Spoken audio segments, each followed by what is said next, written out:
بارك الله فيك فضيلة الشيخ. سؤال آخر، يقول صاحب السؤال، يقول: ما هو العلاج الأمثل للرياء؟ وهل ما تحدث النفس بأنه رياء يعتبر كذلك أم لا؟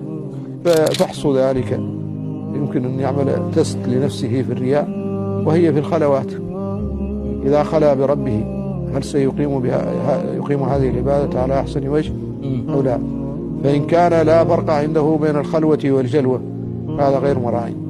الله قال: محمد رسول الله والذين معه أشداء على الكفار رحماء بينهم تراهم ركعا سجدا.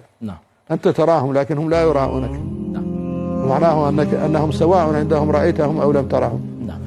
فلذلك إذا أراد الإنسان أن يعالج نفسه من الرياء عليه أن يتذكر أن هؤلاء المخلوقين الذين يريد منهم أن يروه على هذه الطاعات لا ينفعونه بشيء ولا يضرونه بشيء، وأنهم لو اجتمعوا جميعا على أن ينفعوه بشيء لم ينفعوه إلا بشيء قد كتبه الله له، وإن اجتمعوا جميعا على أن يضروه بشيء لم يضروه إلا بشيء قد كتبه الله عليه، وأن أحدا منهم لا يملك لنفسه ولا لغيره نفعا ولا ضرا ولا موتا ولا حياة ولا نشورا، وإن يسلبهم الذباب شيئا لا يستنقذوه منه ضعف الطالب والمطلوب ما قدر الله حق قدره، وأن الذي يستحق هذه العبادة هو الله وحده جل جلاله، وأن المخلوقين لا يستحقونها، فيعالج نفسه بذلك وبهذا يستطيع الانتصار عليها.